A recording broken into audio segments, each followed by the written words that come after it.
All right, today I'd like to talk to you about the earnest money deposit that you put down when you do a residential purchase agreement. And I'd like to talk to you about that right now.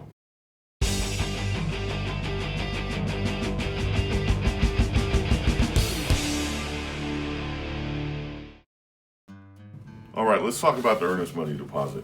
The earnest money deposit is a certain amount that you put down. Sometimes it's a small amount, like it's $1,000, or sometimes it's a larger amount, $10,000. Anywhere from 1 to 3% of the purchase price of the house is normal. But sometimes, $1,000 on a $350,000 house is okay as long as the price that you offer is acceptable to the seller. But what it is it just tells them how much you're into their house, how much you want their house. And basically, but it may be limited by how much cash you have. I mean, let's be honest, right? Not everybody keeps a few $1,000s laying around. So what it is sometimes people say, why should I have to put an earnest money deposit in there? I'm putting a price on the house that I'm willing to pay. I'm going to pay a down payment, or like with a VA loan, I don't have to pay anything down. So why should I put $1,000 in there? Well, honestly, if you put no money in the earnest money deposit, nobody's going to take it.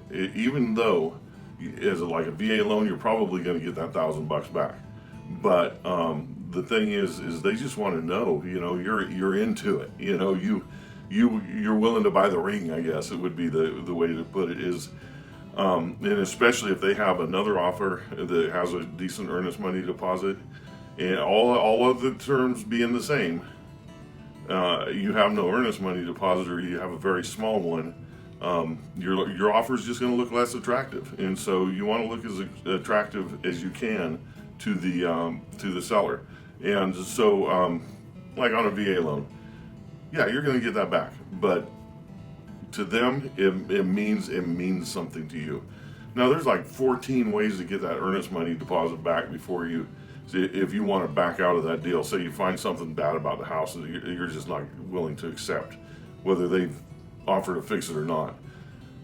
So you back out, you get that earnest money deposit back. But if you go 25 days into it, all contingencies have cleared, and you just say, I don't want to go anymore.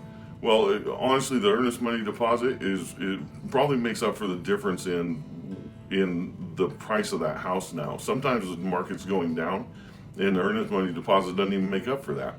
So I did a deal several years ago where I was trying to sell in a declining market. I put the house on the market at $347,000. I took an offer contingent on the other guy selling his home.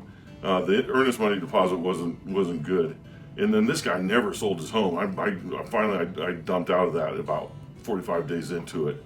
I sold it again, but I sold it again. When I sold it, it was $318,000 at that time.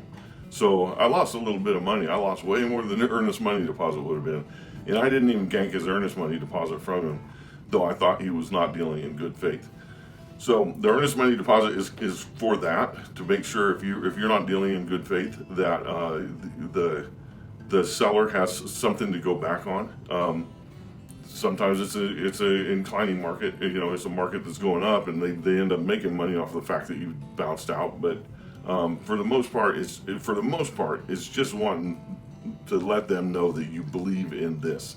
This is the house you want, and when you're competing against someone else, it's better to have something in there in the way of an earnest money deposit, and the more the merrier.